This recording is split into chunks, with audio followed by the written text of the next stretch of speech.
The gun is good.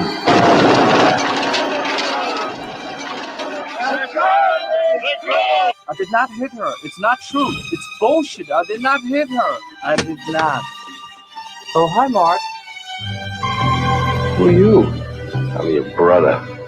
Well, I am now one dummy. They're eating her. And then they're going to eat me. Because all you of Earth are idiots. Everything you said you would. Good as that, I promise you. Damn, looks like my women is on time. Babe, I could so warm you up. No shit, baby. No! Yes. He likes the human. Hey, we've spoken well, I mean. You don't have to die. Well, no one has to die at 30. You can live. Live! Blackenstein!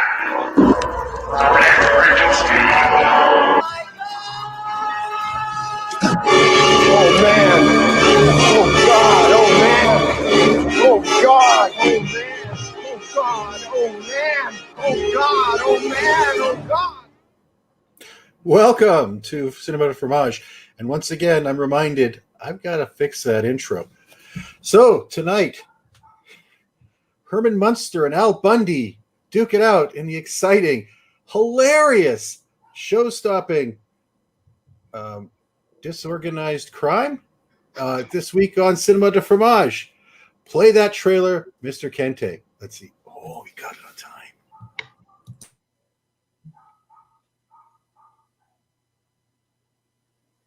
Touchstone Pictures presents a new comedy from the makers of Stakeout.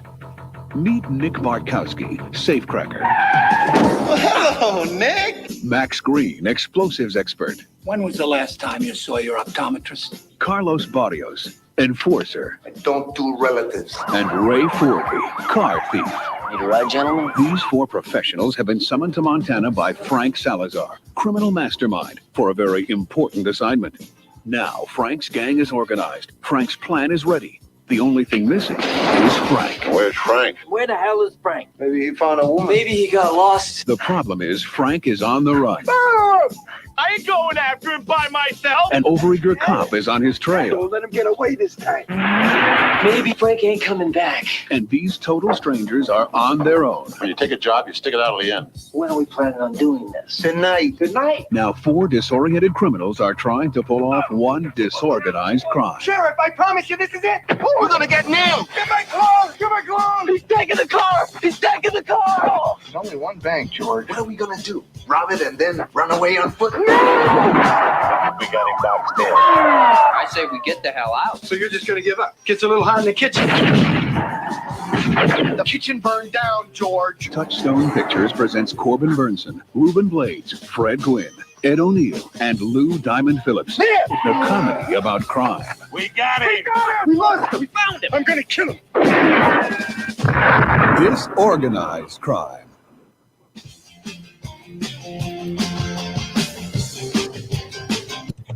Yes, Disorganized Crime. This week's pick for Cinema de Fromage. Welcome, everyone, to the show that goes on and brings you some of the most interesting films that we can think of. Not the best, not the greatest, but the most interesting. And this week's pick is one from Kinte, Disorganized Crime, a comedy from the 90s, I believe. Yeah, Lou Diamond Films. No, anyways, 80, late 80s. It's Late 89.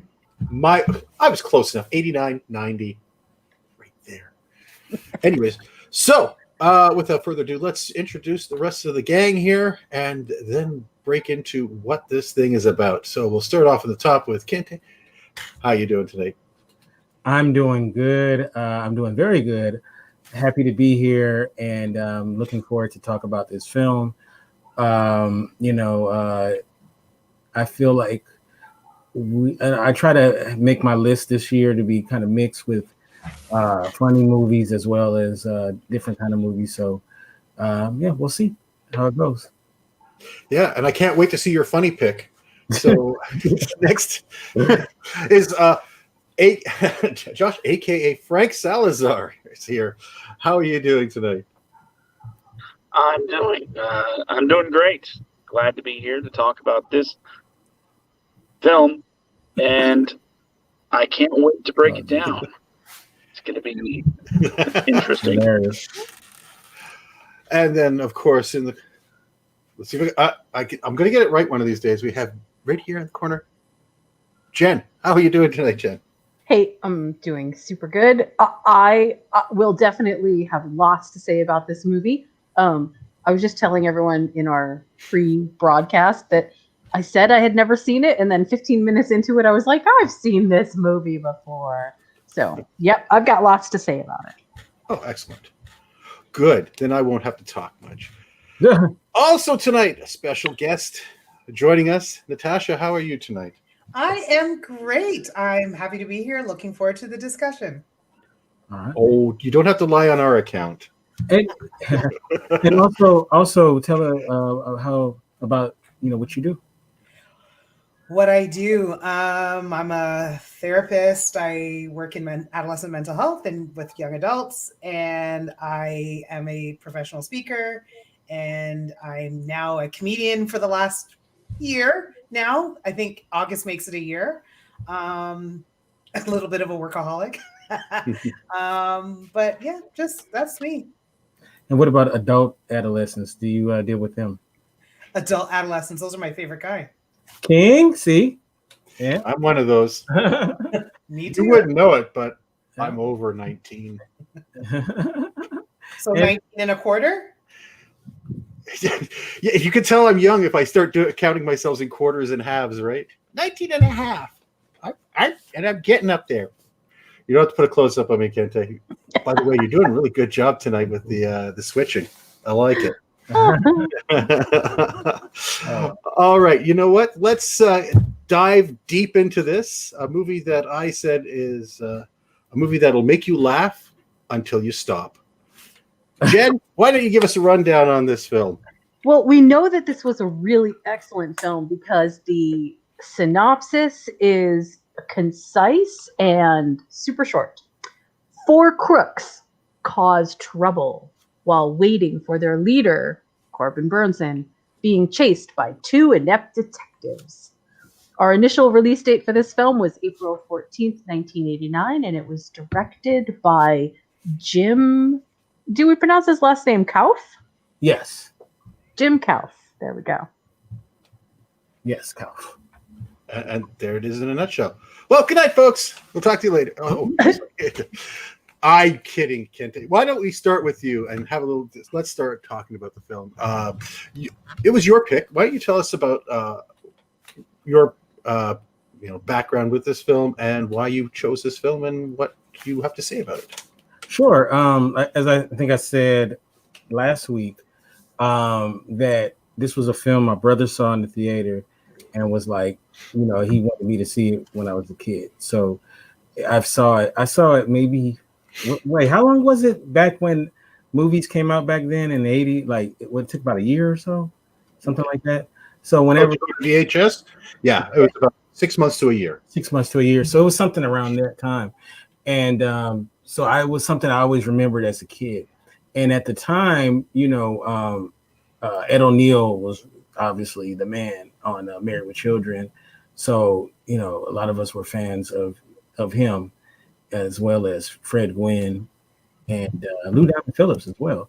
his career was hot at that time. So they had a lot of people that were hot, their careers in this film. So it was a really good cast. So yeah, it's a movie that I remember from back in the day. Okay, and so and what makes it specifically a Fromage film? What gives it that quality that you think puts it in with the rest of the garbage we watch? Well, I think it's a Fromage film because, it's very silly and very corny. When you have manure humor, in a movie, when the movie ends with them falling in cow shit. Spoilers. Oh, well, yeah. Don't ruin it for everybody. My bad. I didn't get the spoiler section. I think that pretty Fromages it up when you have, somebody walking across a lake with their clothes above their head and it ends up going in the river, and it's pretty Fromage. So it's definitely not high brow humor, but yeah, I think it was a very silly, wacky movie, and so I think it totally Fromages. Totally. I did not know fromage was a verb, but okay. It's Fromage, baby. Formaggio. Okay, so yeah, but I think it definitely fits the bill for sure. Excellent. All right. Well, you know what? As our special guest, Natasha, and you said you were getting into comedy, so with your experience with comedy, how would you describe this particular comedy? And you can be brutally honest as you wish. So I agree with Kinte that it was not highbrow. It was rather slapstick and, easy humor, but it was still funny. Like, sometimes that's all you want. The feel I got from the movie is if you're having a day where you felt down about yourself, watch the movie and you'll feel a lot better because it was full of idiots and makes you feel better about who you are because they were just so inept. Yeah. They didn't do much well, but the beauty of it is all the stuff they didn't do well is where the comedy came from. And that's what made the movie great. Right. Okay. Yeah, I agree. Josh, your thoughts on the film? Well, I will echo Kente's sentiments when I say that it did have a pretty stellar cast. In fact, I had no idea that Fred Gwynne could do something like this. Although there was a point in time where I'm guessing the director's like, well, we have Herman Munster, we have to get him to do the laugh, and he does. So there was that. The only question that I was really left with watching this was because it had such a stellar cast, what did the director have to blackmail them to get them there?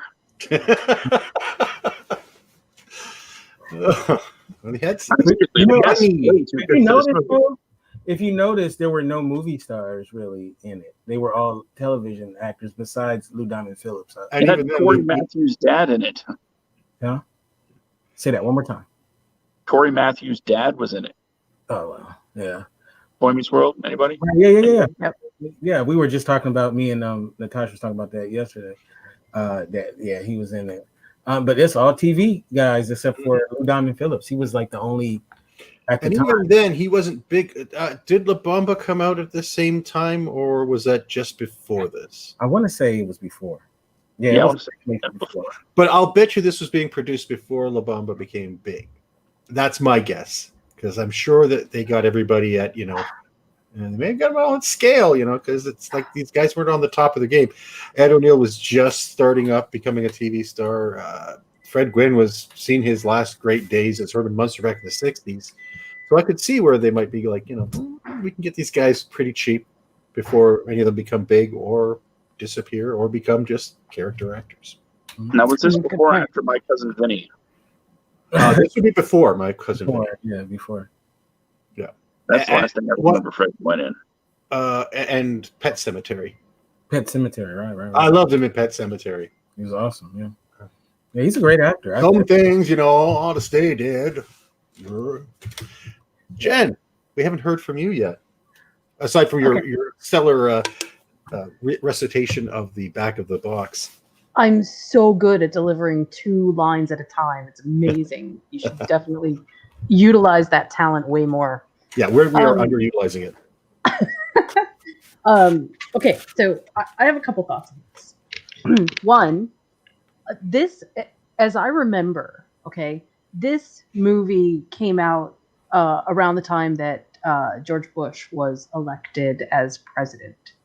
Okay. And I say that because in the U.S. at least, there was this, I don't know exactly how to describe it except to say that there was so much doom and gloom kind of running around that there was this pervasive sense of the world is just, kind of not a great place. And I in some ways feel like a lot of movies that came out around this time had a really similar feel to them, where it was much more an exploration of how do we make slapstick sort of funny again?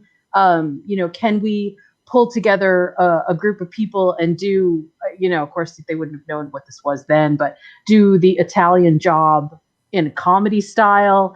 It just sort of pulls in this little bubble of time, which didn't last really long, but I feel like the people who really liked this movie really liked it because at the time it was just what we need. And it's weird because a lot of movies run sort of, they get this attached to them, and then the nostalgia kind of kicks in. I'm so sorry. And then you can kind of see how people remember something that isn't really all that great now, but felt like it was fantastic then. And I think that this is one of those movies. In retrospect, if I were to just watch this movie cold and I didn't remember anything about it, I would say, wow, you know what? What were the writers thinking? This is it's a mess. It's so, not that it needs any help to be more disorganized than it was, cue title, but it just felt sloppy. It felt sloppy put together. But I think that was the point, and it made a moment in time that everything needed to be a little bit more funny, that there had to be some levity involved in what was happening around everyone, and this was the answer to it. Right? Does that make sense? Because I don't think that the movie itself was not a bad movie at the time. I think it was really actually pretty good. I just think that we are looking at it through the lens of, wow, that's really terrible cinema now. Right? Does that make sense? But yeah, I don't know though. Like, it's definitely an 80s movie, right? Or late 80s movie. And it has that vibe to it. But sloppily put together. It's a comedy, and it's. Right. The story is pretty solid. As far you're misunderstanding what I'm saying. I'm not saying that it's sloppily put together like it doesn't make any sense. I'm saying it intentionally feels like it's loose. That's on purpose. That is by design. By the writers. It's supposed to feel that way because that's how the comedy rolls. The comedy doesn't roll by sticking to a very severe formula. It lets itself go. And see, that's different. We don't experience a lot of that right now. We don't have a lot of movies that fit that bill. And so it doesn't feel normal to us in any way. And that's what I was saying. Not that the movie itself is inherently sloppy. It was meant to be something that we just don't experience anymore. And that's really loose in terms of its writing and action. My thing is, a comedy is supposed to make you laugh. That's the main thing. And I don't think there's, you have to kind of take. It did do that. You got to take, are you that hung up on the plot? You know what I mean? Like the plot, but for what it is, it's solid. I'm gonna interrupt for just a second because that's what I don't do really. In this movie, it's obvious that the plot is the most important thing in this film because everything is geared on all of these events happening the way they're doing. You've got Salazar trying to, escape from the law and get back to think. You got these guys who are trying to commit a crime, waiting for Salazar, find out he can't do it, deciding to do it anyway. You have the plot with the cops trying to capture Salazar and mistaking all the events happening and putting it on the one guy. It's a very plot-driven comedy. It's not just random events happening, out of the blue. It's definitely a plot-driven comedy. But it's a comedy. But it's Like- a comedy of errors. Yes, yeah, it's a farce. It's definitely a farce. Right. With some slapstick thrown in. I was just taking a quick look to see the films that came out in 1989 and the comedy films that I can see here. If you want to compare, you had things like Bill and Ted's Excellent Adventure. You had Uncle Buck, Major League, UHF, which we will be discussing later on, Parenthood, Look Who's Talking, and then there's some really awful ones like Little Monsters, and then See No Evil, Hear No Evil, which was I think that was the last one with Richard Pryor and Gene Wilder together. Right. Yeah. Let's see, anything else popping up? Harlem Nights is a semi-comedy, not quite a comedy. Oh, Everyone thought it was a comedy. Funny as hell. Yeah, it's got some funny moments in it, but it it's tries to play it very serious too. Mm. So it's a bit of both. Mhm. But War of the Roses. If you want to talk about bleak comedies of that time, that's a what dark comedy. So I mean, you're looking at that, and putting this one compared to the ones I've mentioned just off the top. It's like, this one doesn't, may not be as memorable. It may not be as goofy or like sometimes a comedy is run either by characters, and that's what makes it funny, just the weird characters. Sometimes it's the funny story, and sometimes it's just the premise, right? So if you're looking at something like Look Who's Talking, it's the premise, right? You're hearing the thoughts of a baby. Okay. Does it hold up? I don't know. I haven't seen that movie in years. I remember watching it the first time it came out. Oh, it's kind of funny, but I never watched the sequels, and I've never watched it again. I watched it once. Bill and Ted's Adventure, sort of a bit of both, character-driven, but mostly premise-driven. So characters are driven. This one is mostly like, when I think of the characters, maybe I'll ask you guys how you thought about it, but did any of the characters really stand out to you as something odd or unique or interesting? I would very bland about all the characters. I would Like, say sorry, go ahead. I would say the Ed O'Neill.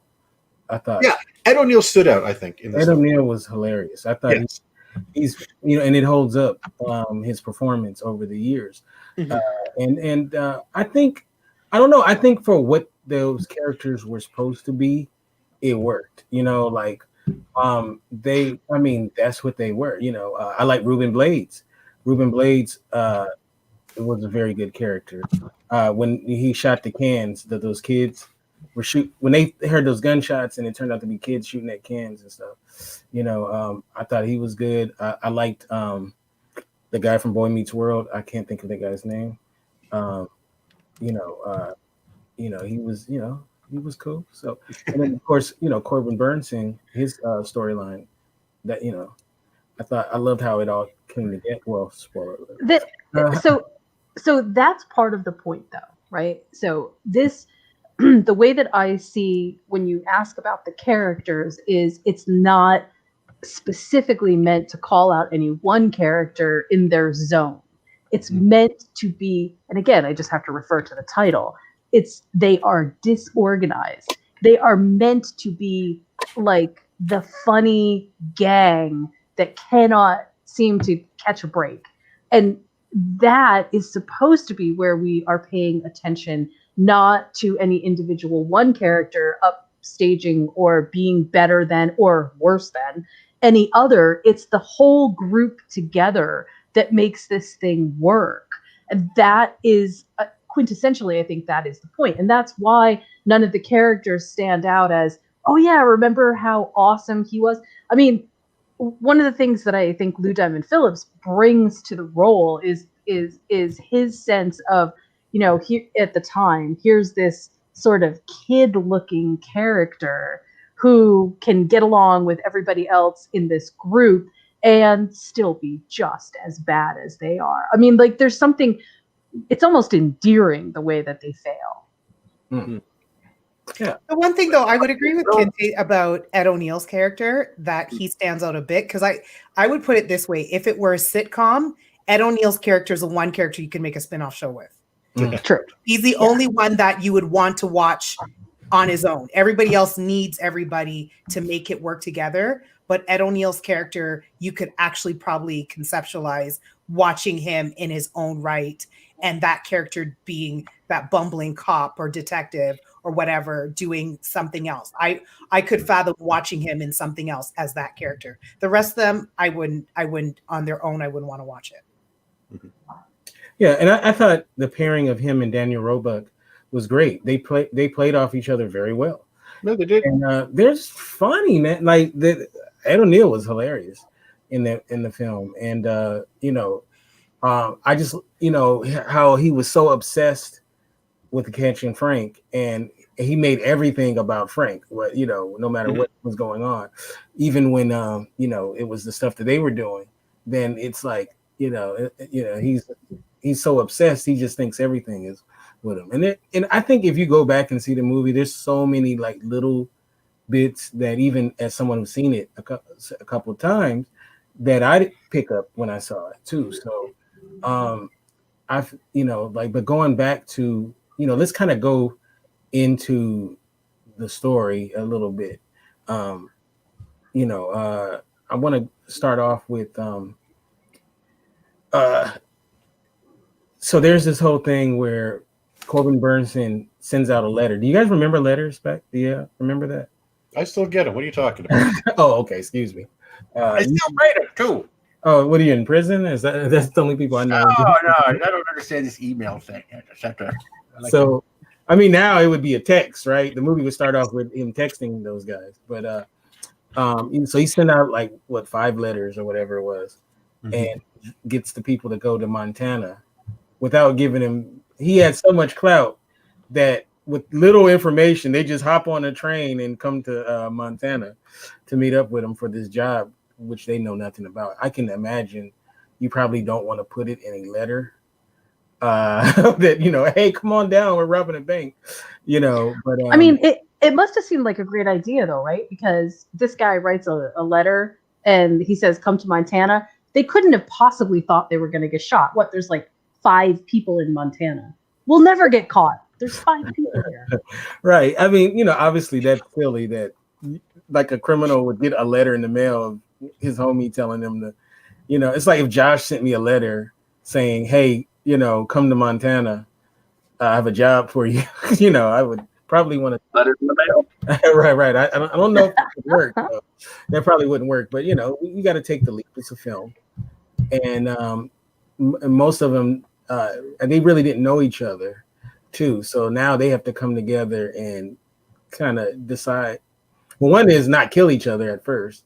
And then, they decide they're going to rob a bank. And the funny thing was the amount was really small.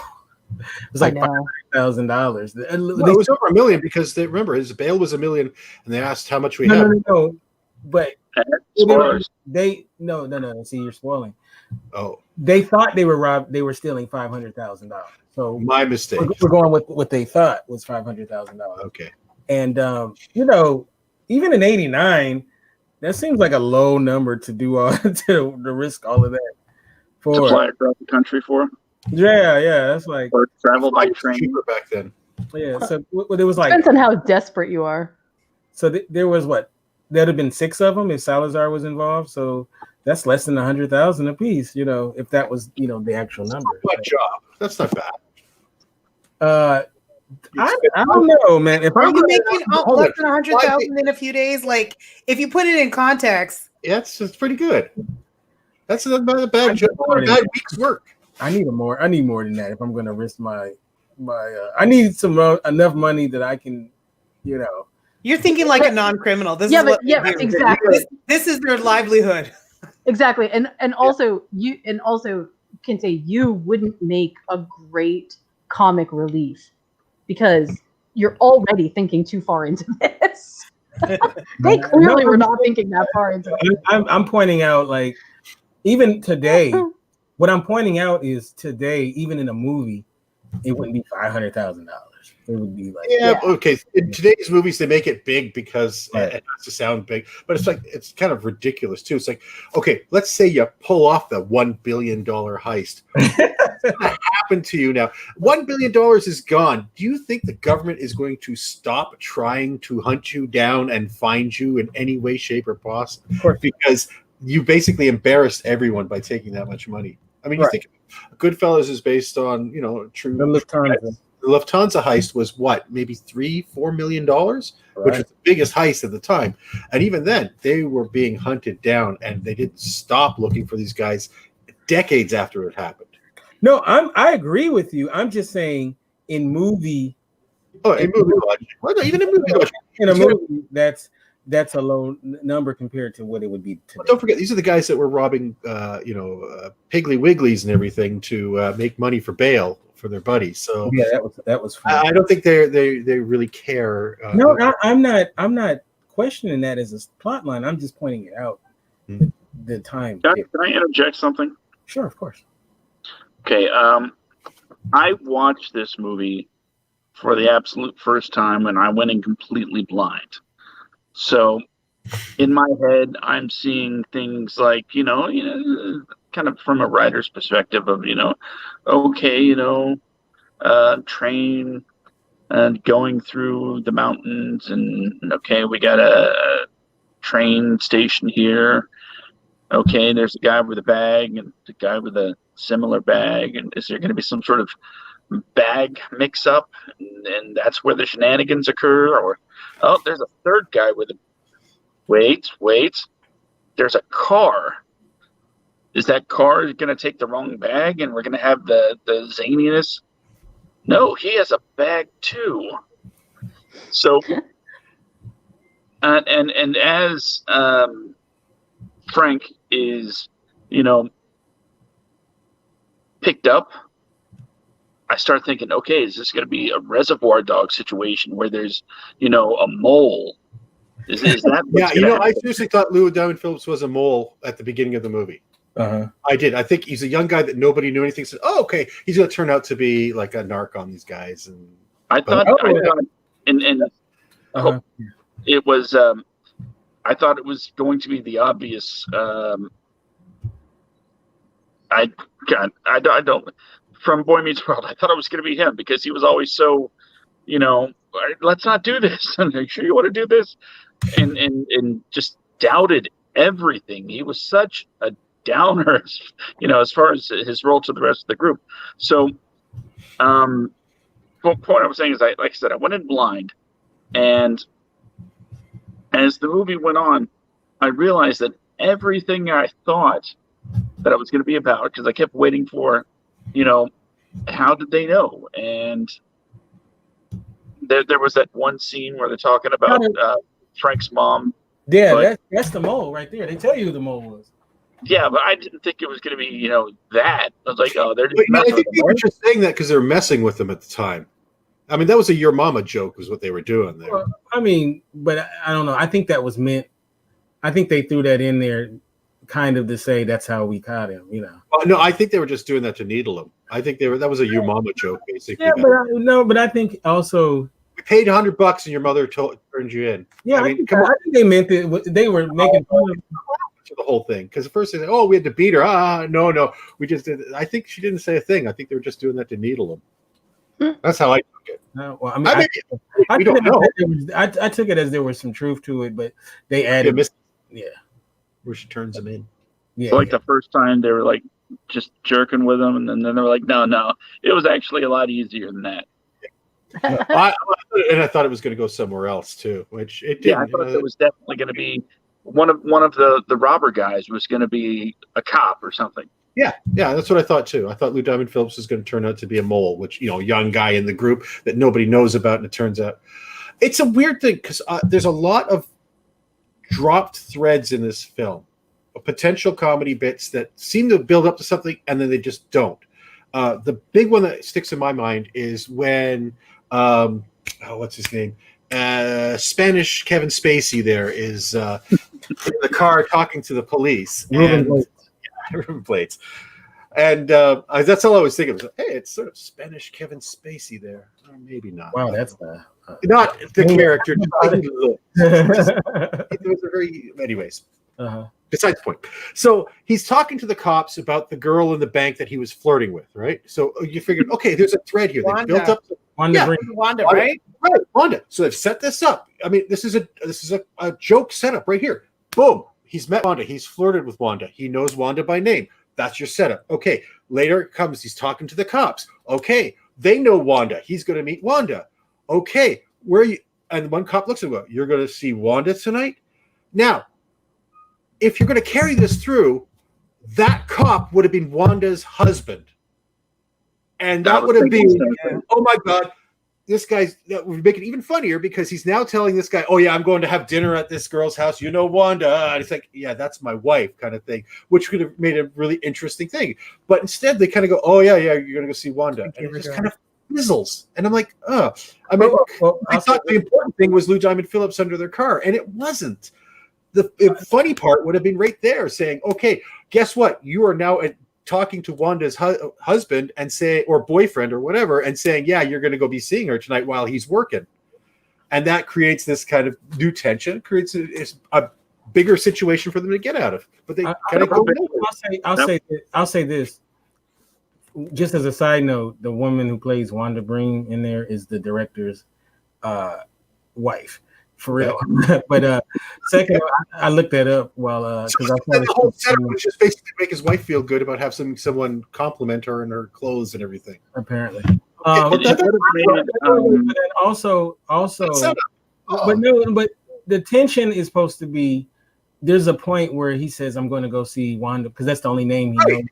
Absolutely. But there's that moment where he's like, he takes a moment and he looks at him, and then you don't know what's going to happen. And then, so the tension is, oh, but you go this way. Because if they do the, you need the turn. You need that turn. And the turn would have been the cop going, that's my wife. In which case, then he said, I got to get the hell out of here because. Let me finish. So go ahead. So when they, that's the tension that they went for in the scene was that moment where you don't know what he's going to say. And then he goes, right. Then he goes there. If you do that, then you have to, then you take it to another place, where, I mean, what he's just going to be like, oh, you're going to go see my wife and then eventually drive off. What they were doing was setting up, the thing that he's going underneath the cars and doing so that later they can, use that, But imagine if it was his wife and it would be kind of an ingenious way to get rid of that car, which is what they were trying to do. Right. He goes, like, Freddie, take me home. I need to see Wanda. And suddenly the car's gone. Hey, Olaf. Leaving Lou Diamond Phillips just flying under there going, the car is gone. And he's like, I mean, that would be an interesting kind of a punch. I mean, the problem is that it's kind of like, okay, you've got the tension, fine. In a drama, that would be great. In a comedy, you need the turn, and there's no turn. It just kind of they chose not to do it. So I mean, I don't think I know. That's what I'm saying. They do this several times in this film. There are several setups. That one's weak. But I wonder if they were just more setting up a near miss situation because that's what I would think. Misses, right? Yeah. Like I commented the scene where the cops are walking and they don't even realize the four guys pull up right behind in the very car that they're looking for Frank in.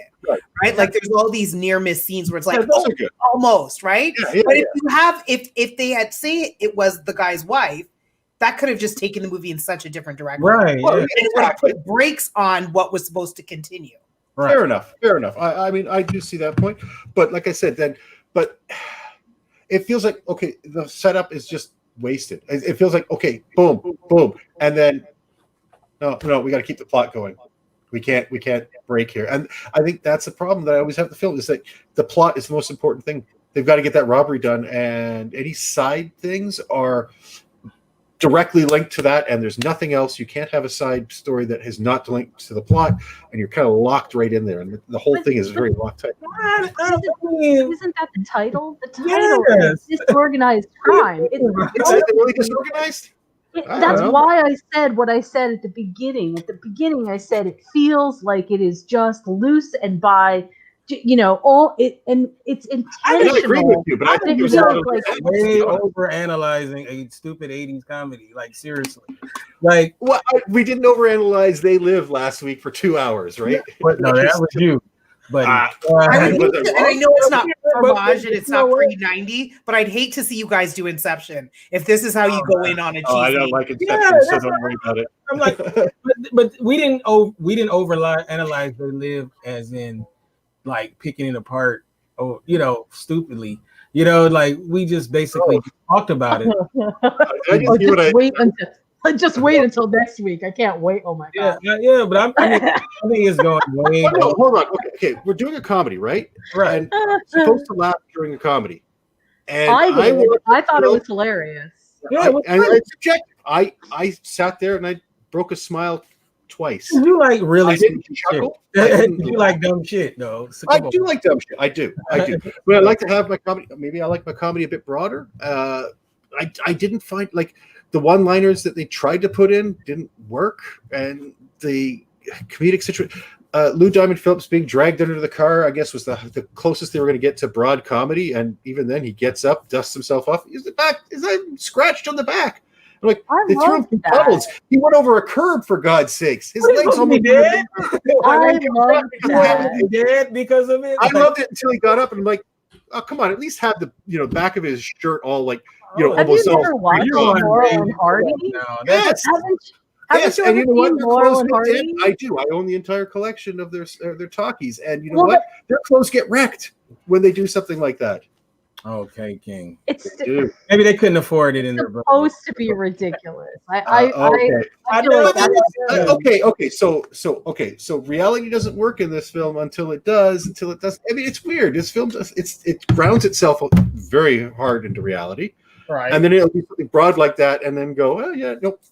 He's just like a cartoon character. He gets up and he's fine. A cartoon character will have like steam coming off his back or something like that. You're the only person I know who's seen this movie who was like, "Oh man, this movie sucks because his jacket wasn't ripped up." No, I'm not saying that. Stupid. The closest thing I got to a laugh was that scene, and I thought, they blew the chance of him having to come by, and they're looking at the back of his shirt, and it's all like, "What happened to you?" Oh, later. That's King for you. Yeah, it is. Okay, sorry. I guess you thought the hole through the nose thing and his head in the thing was also. I guess that was funny too. It was funny. It was slapstick funny. It doesn't matter. Slapstick is obvious. It's supposed to be. You're right. But if it's done right, it's funny. I don't. Oh, how else can you do it? I did not find this film funny at all. Were you expecting an intellectual comedy? Yeah, that's what I was thinking, Natasha. You're overly critical, dude. Just so I can be part of the talking nerds and we can say a bunch of stuff. Yeah, I think it's overly critical, dude. Okay, I'm sorry. You know why I'm overly critical? Because I saw a comedy that did not make me laugh. Remember when we watched what the hell was that? Casino Royale, and how bad that was? Were you guys being overcritical when you were tearing that apart? That was a piece of shit. Exactly. Because it wasn't funny and it was a terrible film. Now, I'm not saying it's a terrible film. This has some good performances. It has it's a good storyline, but it wasn't funny. I wasn't laughing. I didn't go, oh my God, oh, look what's happening to them now. I'm not going, okay, yeah, okay, that's going to happen now. You don't. So, Natasha, since we have you here, and I feel like this is actually an important part of understanding how we look at things, right? Please give us your insight into how people find some things funny and then other people don't find it funny at all. Because there is, I think, a group altogether that likes a certain type of comedy, and then some people like different kinds of comedy, and then you layer those things together. But you're the expert. You tell us. What do you? I'm the expert because I do a bit of comedy. Yes. Listen, don't ruin my moment here. Totally the expert. I probably will ruin your moment because I actually thought it was funny but didn't laugh a lot. So I wouldn't agree that it wasn't funny. I just had a lot of moments of going, oh, that's funny, but I wasn't necessarily laughing. But I did think there was lots of humor in it, albeit mostly, like we said, slapstick type humor. But I think it depends on part of what you find funny is what you're expecting. It sounds like King's Teenage was funny. It was I don't even know what to say about how to understand. Sorry, there's some noise coming through. I don't know where it's coming from. Yeah, what's that sound from? Jen, Me? I think you're having some sort of feedback or something. Oh no, here. Yeah, it was Jen. It was Jen. It's always Jen.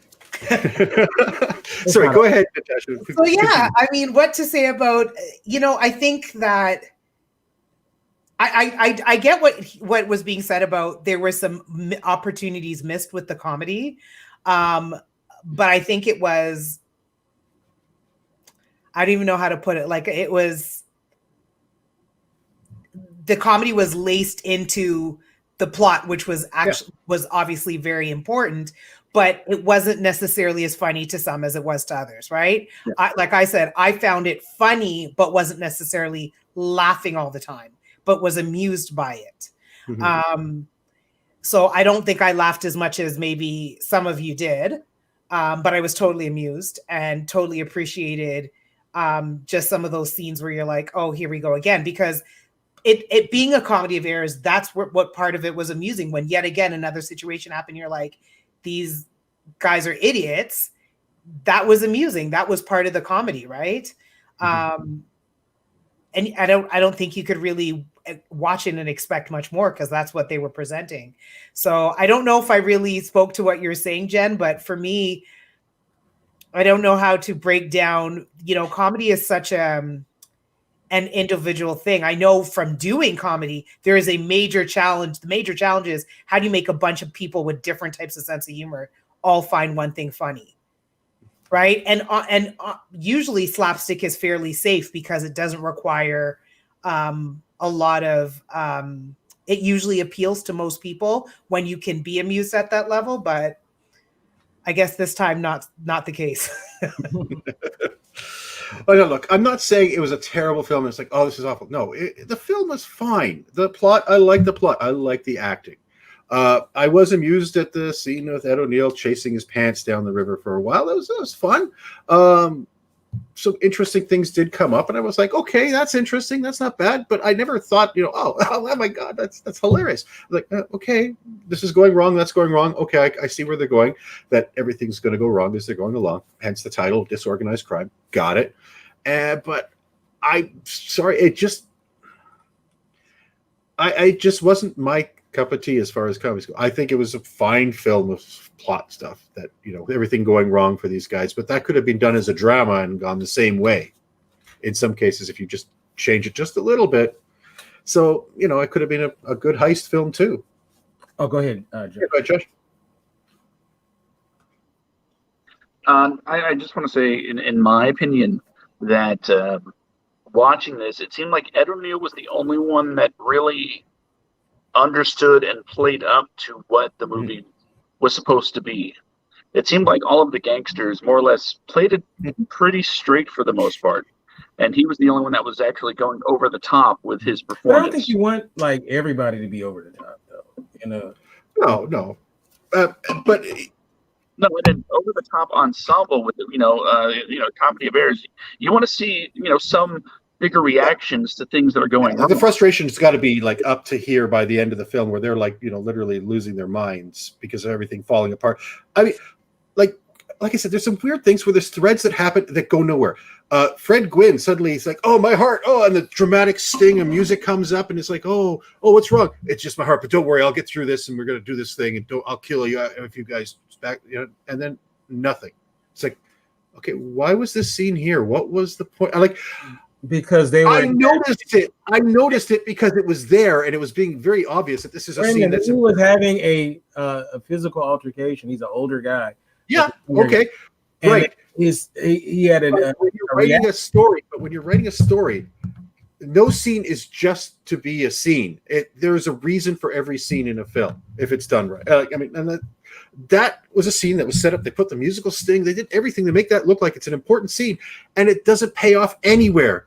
I agree. It never comes back. It's like, what was that for? Why put that scene in? It was totally. At that moment, that's how they broke the scene. Was he had the heart issue, and then he took the medicine, and then he was like, And he was fine. Okay, so and there you go. I have the decency not to die before the job is done, or something to that effect. Yeah. But you But know, I mean, by the trailer though, when you watch the trailer, there's like a lot of stuff in the trailer that's not in the movie. yeah, like all the people they were talking to, obviously that happened before they went to Montana. Yeah, I think they probably initially started with them in their regular lives, and then they got their letter, and hey, I'm off to Montana. So there's probably a bunch of stuff that they cut out or something. Maybe they, like I said, it's a loose thread. It's because there is no payoff later on. It's just like it's there. And maybe there was, and there could have been, but that's not the film I saw. Huh? Maybe it was supposed to be the payoff to something that was cut. Yeah, and that's the thing. But that's not the film I saw. I didn't see what was left. Obviously, there's a lot because that trailer, there's like a bunch of stuff that's not in the movie. But I don't know. I don't know. I didn't look at the movie like, why didn't they pay off him the heart attack? Like that's, to me, that's like overly. But I wouldn't have noticed it if they didn't put in the musical sting and make it a big thing. Like they put this stupid musical little and he's like, no, I think it's like a stupid comedy. Like I know it's a stupid comedy. Why put that scene in if it's just being a stupid comedy? That's what I'm saying. It's like it makes perfect sense. I don't know why it doesn't. Okay. It makes perfect sense. All right, fine. Artifact. Okay, so why don't we see a scene in Star Wars where Luke goes to take a trip to the bathroom in the middle of the film because he's got to go like everybody does, because it's not necessarily a comedy. I don't know. It's not Star Wars is not a comedy. I don't know. I think it's. I don't know. Sometimes I wonder about you, bro. Because you may wonder. That is like overly. That's like, you're the one of those people that watch before and complain that Jack Bauer never uses the bathroom. No, well, it is weird, but listen, I'm a diehard 24 fan, and I complain that Jack Bauer never uses the bathroom. Yeah, it is. And his cell phone battery never dies. Yeah, it's. We need to see Jack Bauer taking a shit. Well, here's the thing. No, but like even just saying like an acknowledgement once in 8 to 10 seasons. One of the commercial breaks before the commercial breaks, and they're going deep, deep. They show a washroom sign, and that's it. It's like, okay, Jack's in there. Okay, just say 5 minutes later. Just be entertaining. Who cares? Yeah, but that's the You're thing. one of those people that needs to know what the Force is. What? No, I don't care about the Force. You're one of those. Let's not go there. Here, there's this midichlorians that make up the world. You know what? I'm not a Star Wars fan at all. I like Star Wars, but I'm not a fan, so I don't. Because Luke don't take a shit in it. That's why. No, that's not why. I'm saying though, a scene sometimes not necessary. Why didn't we see Darth Vader being fitted for his helmet? Why can't we see Darth Vader being fitted for his helmet? They just knew the right side. They show that. They do show that in Empire. We didn't see them. It's just some of the things that occur to you. It didn't make 24 bad. It's just something that occurred. Yeah, exactly. These things pop in your head. There was some easy movie with Bill Cosby years ago, and I remember he was invisible, and I remember thinking in the movie, well, he would have to be naked because his clothes would show, but his body wouldn't. Right? I had the thought. I didn't think it ruined the movie. No. Hey, these things pop in your head. All I was saying is, I was thinking, observations. Did I say, the movie sucks because of this scene? No, what I said was, it's an example of a loose thread that this film has a lot of in it, where they have something come up that seems to want to go somewhere, but never does. I didn't take it as that. I just took it as okay, that's fine. But I wasn't trying to with a spyglass going. You don't need a spyglass. You watch a lot of films. You literally got the film, and you're just like, hold on. Wait a minute. Okay, Kinte, you watch a lot of films, do you not? I do. Okay, so if they do a Chekhov's gun, right, where they show the gun on the table, that's going to come back later in the film, right? Possibly. Right? Almost 90%. If a guy walks by something and he looks at something specifically, like he's looking at a piece of machinery when he's going by it, later on that film that piece of machinery is going to do something to resolve it, right? That lingering shot. Yeah, and they do that for a reason, right? And then it works for that. These things, it's film. I look at it it's overall language, right? You don't show something for no reason. You don't have something happen for no reason. It's not just let's just cut to this. The things that you're mentioning are so insignificant. and like no one even thinks about that. Like that's just silly. But clearly not no one. He did. I did, but I mean, I'm He insignificant may now. not be the only one. It's No, I'm just saying that's observation. Harry though. He's gonna be Spyglass. No. Look, I just know. Look, I watch enough films to know narrative structures. When something like this happens, it usually, if they make something look important at the time, there's usually a payoff. And this film does a lot of things where they build something up and there's no payoff. And it's I can't watch the Three Stooges with you because you're gonna be like, they do. At least the Stooges do that. They do set up a payoff. Yeah, right. If you see that hammer, you know it's going to hit someone in the head. I'm sure if I go back, there are gonna be a lot of loose threads. If you see Mo pick up a crowbar, you know someone's going to get hit with it. Oh, Hey, can we talk about Daniel Roebuck for a second? thank you, the great Daniel Roebuck. Oh, go ahead. Because I don't know if he's from New Jersey, but he certainly sounded like he was from New Jersey. Right. I mean, it was plastered on that accent that he was using. Ed O'Neill, casual, because he's Ed O'Neill. He sounded like Ed O'Neill. Roebuck, on the other hand, was like, I'm from Jersey, Did nobody else think about that when watching this? No, I didn't even think about it, but that is, now that you say it, yeah, I felt like Daniel Roebuck was. It's like somebody said, I don't know, just sound like some guy from New Jersey. And it's like, okay, I can do that. And then we got what we got. Did it make you want to get some coffee? Yeah, definitely want to get some coffee. Want to get some coffee? Talk to with me? Barbara next time. What is it, Boston? No, coffee is Jersey. Coffee is not. That's not Boston. Nobody in Boston says coffee. Talks amongst yourselves. I'm feeling a little verklempt.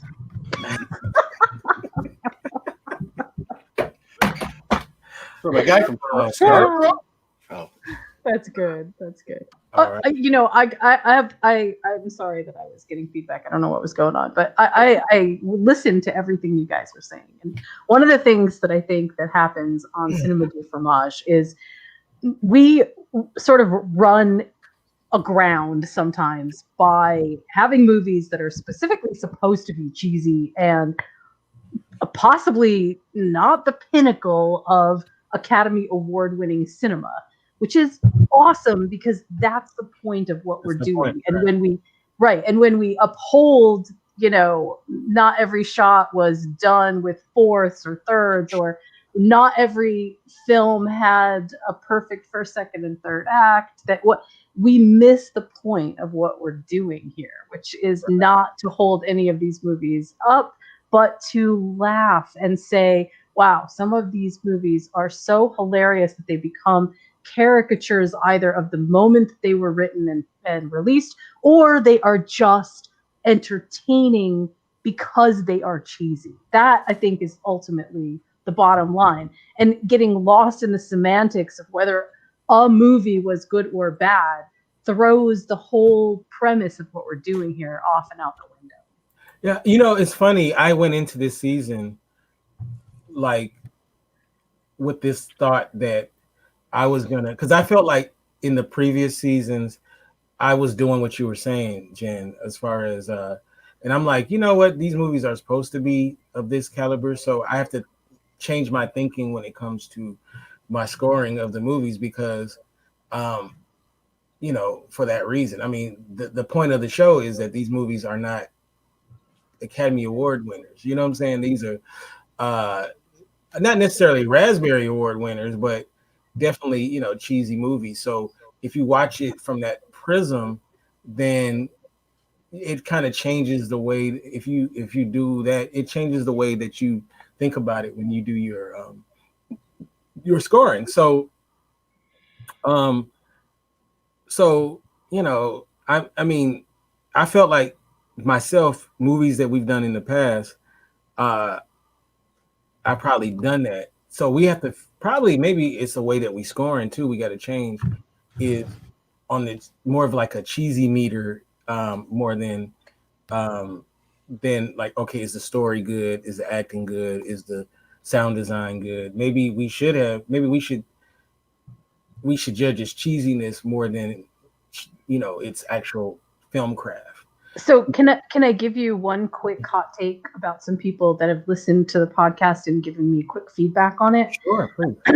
A couple of people have said that what happens is they tune in thinking it's going to be something like Mystery Science Theater, where, hey, it's cheesy movies, and what made this funny, what made it cheesy, what made it hilarious, and myself included, get way too bogged down in the, was it technically correct? Was it, because I mention a lot about technicalities. And I mean, part of that is being a former film student, right? I notice those things because they are ingrained in my head. But I also think that they're right, that we are saying this is cheesy cinema, and we've sort of moved away from because the showdown last year, which was, I had so many people listen to it and say, yeah, but both of those films were really good. Yeah, that's why they were picked. What was supposed to be funny? Right, but that's the point. The point is, I could go to any podcast to get a showcase showdown on two films. What I can't get anywhere is what made those movies funny for the cinema do from what made them cheesy cinema? Why were they if they were so good, then why are they cheesy cinema? And I think that that's a valid criticism. I don't know what to do about it, but it's a valid criticism. The way that I pick my movies is they are actually sort of not the worst of the worst, but they are movies that I feel like if you've never seen them before, because who would watch a movie about giant ants? I just don't know anybody. But if we showcase it and we laugh about it, somebody might go watch it and go, you know what? That's my favorite movie. It's just those, although I doubt it, but those are the kinds of things that I thought we were trying to do. And I don't know where we are right now. Okay. Now, after saying that, Okay, I'm going to put this in. We haven't talked about this film at all in this whole part. We're talking about all of it. And there's a reason for that. And to be honest, I didn't find this film to be a cheesy film. I found this film to be a meh film. It was a mediocre, it was a middle-of-the-road film. It's a comedy. It's subjective. I may be completely off on whether it's funny or not. That's not the point. Was it a cheesy film? No. Now, I'll go back. Now I'm going to get a little pointed here and a little salty. But I gave us Plan 9 from Outer Space last year, and you guys destroyed the film, said, there's nothing good about this. It's crap and everything. I'm honest with every one of my reviews. I look at a film and I can say, okay, it may be garbage, but I got entertained by this, and I like this, and I like that about the film, and I'll always do that for any film. If I like it and I think it's cheesy, I'll enjoy it. If I don't like a film, I don't like a film, and it's because it doesn't appeal to me in any way. I mean, I like garbage. I like a lot of garbage.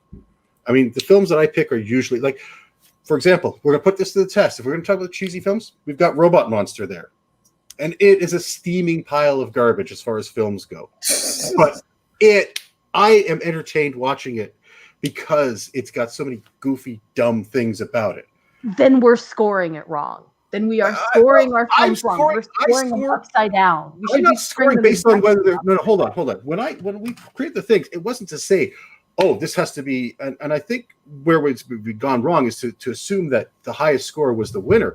It's not necessarily, but when the one value is, were you entertained at the end of the day? It doesn't matter whether the acting was terrible or whatever. Were you entertained at the end of the day? When you watch this film, did you enjoy yourself watching it? Whether it was a good, whatever the film it is. Like Warriors. I'm entertained watching the film. Did it have good production on it? Sure it did. Everything I said about that film, I was honest about. I didn't go and sit there and go, oh, that film is this. I mean, yeah, so we overanalyze it a bit? Sure. But what are you gonna do? Sit there for an hour and this scene was funny, this scene was funny, this scene was funny, or that was goofy? Sure, we could do that, but we take a different take on sometimes. And I kind of like sometimes when we take a film that is really not that good and suddenly find that one little kernel in there that's, but there's something really interesting about this film that is covered by all the manure on it that makes it interesting, why it's kind of worth watching. Burn offerings. You bring that up again. But you know what? I'll tell you this much. Even though I didn't like Burnt Offerings, we had an entertaining show about it because Yes. I still talked about all the garbage I hated about Burnt Offerings, but that was all the cheese that we were talking about. No, right? that was one of the most Fromage movies. I don't know about the most Fromage. I guess we all have a different idea what Fromage One of is. the most Fromage movies. Why? It was schlocky. It was so schlocky. I'm sorry. I find it a little 2000? interesting. Sorry, go One ahead. to be the therapist on the episode where you guys seem to be having an identity crisis here. Thanks Why for do you think you're on? Well, But this is what then we need. you can't even define fromage. Exactly. I think that is the problem. This is I've always very had that interesting. feeling. But I will also say, with the idea of putting on my therapist lens, I thought, and a comedian, I thought they should have had a scene where they did group therapy with the criminals and couples therapy with the cops. Oh, God. Because they were such Hilarious. Now, that would have been good. relationships, right? That would have been good. I would have watched that movie. I don't know how they would have put it in, whether they did it just for fun in an outtake, but I thought that would have been funny. Yeah, You're instead of not having to wrong. waste their time to go after the guys, let's go pay the bail. Paying bail in dollar bills, come on. Anyways, that was a bit that was funny because it was All stupid. right, well, let's do this then. What are we gonna do? Dang, this is terrible. Well, let's not have a crisis of faith here now. Hold on a second. This is not the end. Somebody of the world. listening and they're like, what the hell is going on? Okay, No crisis of faith. A clarity moment. We are having a clarity moment where we are redefining. No, not redefining. We are refining our mission and our goal. Let's make it super positive. As an alcoholic, I say we haven't hit rock bottom yet. So Let's do how are we this. going to get back up yet? Come on. Let's do this. Instead of finishing with the scores, we'll kind of refigure it out, and then we'll just record an ending. We'll put it up as is, and we'll do a scoring once we figure it out, and then we'll get together and just do the scores. Okay. We'll just record that. Okay, I'll tell you what. I say next week's film. What do we have on slate for next week? Don't be afraid of the dark. Don't be afraid of the dark. Okay. So I say watch it all together. Group therapy here, right? Natasha, do you think this is a good idea? You watch it all together. Well, I watch it have all to keep together. going for me to decide if I think it's good. Okay, sorry. This is my start here. We watch it all together, and we can say what we want to say as we're watching it, get an idea, and then maybe discuss it afterwards before we do the show, and then walk away and have our own ideas too. But at least then we can have sort of an idea of what we think of this movie together before we put it on the air and say, okay, how does it fit and what do we? I mean, because I guess the stuff I've been putting out for the Cinema de Fromage, I mean, stuff like Logan's Run and everything, where it's the cheesy 70s stuff. It's over-the-top sci-fi, over-the-top acting and everything. And it's fun for the sake of it being goofy and interesting. But at the same time, sometimes there's interesting things within the films that make them, they could have been better, or there's something about them that, where they were reaching and didn't quite make it. These kind of things I like. And, I don't know. Sometimes, I think our turning point was when we did the Stephen King film, what was it? Dead Zone. Yeah, and I didn't think that fit in the cheesy factor because it was actually a decent film, solid. But you know what though, there is a well, I don't want to say it on air, but I'll say it off air. No, but there is a reason. But it might mess with the integrity of to say it publicly. But okay. But I'm sure people are like, "Oh man, what is it? What is it?" I would just like to remind everybody that in the same season that we had the Dead Zone, I chose The Car.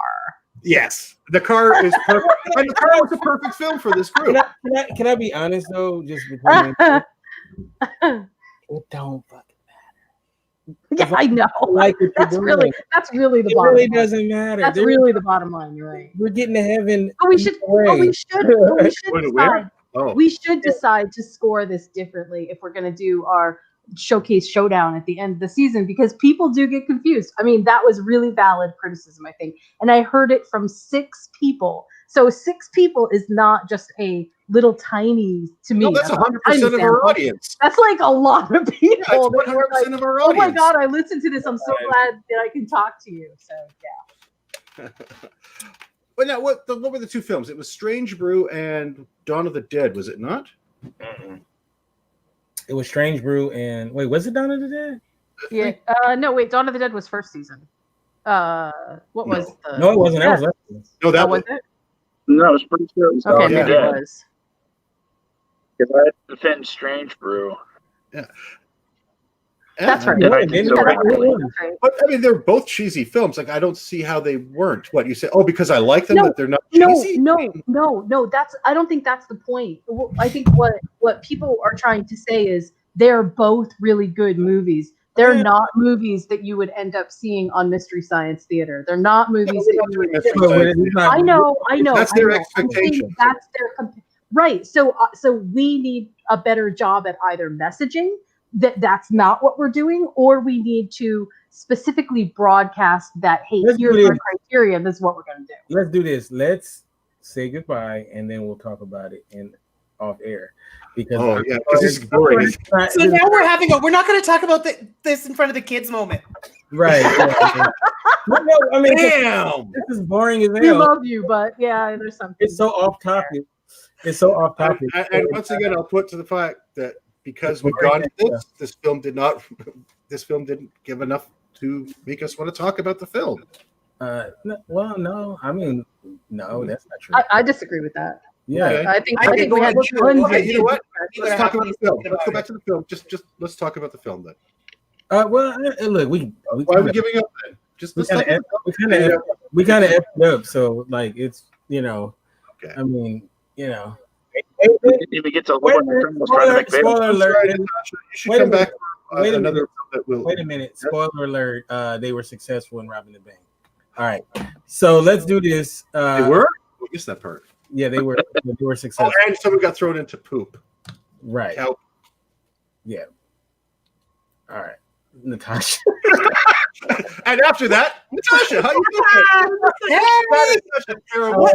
What do I say? I liked the movie. I was amused. I found it started a little, I was more disinterested at the beginning. And then I really wanted to see what happened with this group of bumbling idiots. And I quite got caught up in what they were doing. So it captured my interest. It kept me wanting to watch it. What more can you ask for in a film? I appreciate slapstick humor. I'm with you, Natasha. Me too, Natasha. So it's good we have a good Canadian on. But how can we get you on social media? Me? Sorry. Yeah.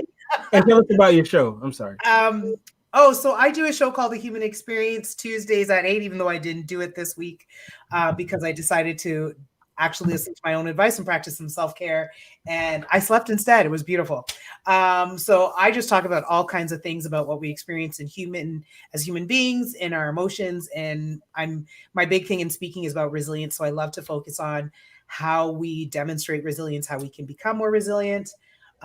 Social media, so Facebook and Instagram, Natasha A. Halladay. And for my comedy, even though I haven't posted for a while, at Lady Day Comedy, I'm also on Instagram for comedy with that. And hoping I have another show coming up. I actually just applied for something on Friday, so I'm waiting to hear. But looking forward to, I'm actually starting to miss it for something that's new to me. I'm missing doing the comedy because I enjoy it so much. Nice. And one, I have to apologize. This is almost like your friend invites you over and then you watch him beat his wife. So it's actually congruent because I did happen to peek on my phone. You also spelled Halladay wrong when you said special guest. What? Yeah, you spelled my last name wrong. You put A-D-A-Y when it's I-D-A-Y. Wait a minute, I just copied and pasted. You just keep throwing me under the bus. I just copied and pasted from your Instagram. You couldn't have copied and pasted from my Instagram. I know how to spell my name. Apparently not, because I didn't type it. I just folks, the show's about to get interesting. So yeah, first time tonight. I did that so I wouldn't make. Well, so I'll go back to what I said. We're not going to talk about this in front of the kids. but hopefully we can have you back on, and it'll be, I promise, a better experience than this one. So All You right. can come on for Night of the Lepus. Oh my gosh, Robot Monster. she'll never talk to me Or the again. robot monster. I would actually love to see what your analysis of the whole family structure in that film is. She'll What's never, the movie? Robot Monster. Robot Oh monster. wow, it sounds Fromage. It's a gorilla with a diving helmet on from the moon attacking the Earth. Well, By if you're himself. considering changing your rating, you ever think about rating the smelliest cheese to the least smelliest cheese? Sort of Limburger to Swiss. Swiss. Yeah, Swiss is kind of rank. I think a nice Gouda. All right, so Jen, how can we get you? You can. How can you get me? Well, you can buy me a really awesome Italian dinner. That would help. You can find me on Not a Twitter cheap one. following Bliss No One. fancy Lots of spaghetti. cheese. Sorry. Lots of cheese. You can get me on Twitter at following Bliss One, and you can check out my websites at studiowhitewolf.com and moviesmakethemeal.com. All right. Joshua. Well, as always, when I'm not here talking cheese, you can find me over at semicorestudios.com or on Twitter at skitcomic or at Semicore Studios. Just go to semicorestudios.com to find out all about my other wonderful Semicore Studios podcasts. When you gonna have us on your show, man? What you trying to hide us? Keep us? Trying to, but you keep popping up. I love you too, Josh. Let's talk Doom Patrol. Okay. Now announced, new podcast all about Doom Patrol coming up soon. Yay! Wow, the power of persistence. You got to get to the second season first. You can get me at Kinte F on Twitter, Kinte Ferguson on Instagram. Of course, the website is indyradio.org. That's indyradio.org. And we'll be on Monday at 6 p.m. Pacific, 9 Eastern for an all-new episode of Men and Women Talk, the Mars Venus Show.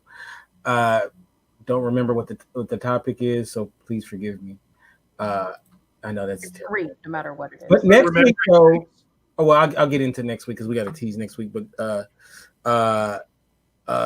King, how can we get you? I'm right here. That's it. Don't you say? And don't find me no way here. to get you. No, you're not gonna email me. You're not gonna Instagram me or tweet me or anything. I'm right here. That's it. That's all you're gonna find me. And it's sad, but somebody has to stand alone against these mean people. No, they're fine. They're good people. I'm just a curmudgeon. They're good people, and I love them all. Don't find me. And I got to tease next week's movie. Next week's movie is Don't Be Afraid of the Dark. It came out in 1973, October 10th, which is a friend of mine's birthday. And it says, a couple who inherited an old house learned they share it with small creatures determined to possess the wife's mind. Okay. Directed by John Newland. It was actually a TV movie on ABC. Yeah. And our special guest next week will be Olaf Barbosa. Oh, he's perfect. So he's going to come on, and I got to get a copy of that so everybody can see it. We might have to do it because I don't think I was able to do it, so we may have to do it. We might have to do it where we all watch it together. So I don't know if I'm not able to get a download copy. That's fine. But we'll see. We don't talk about that on the air. Yeah, we don't want the people to know that. So. Well, we all get together, by the way. I fly up to Canada. Kinte flies half. I mean, it's good. We're all come up here. It's nice. Less COVID's around. I mean, there's still COVID's around. Yeah, they won't let them across the border. That border stayed closed for a Yeah, I did better stay. You know what?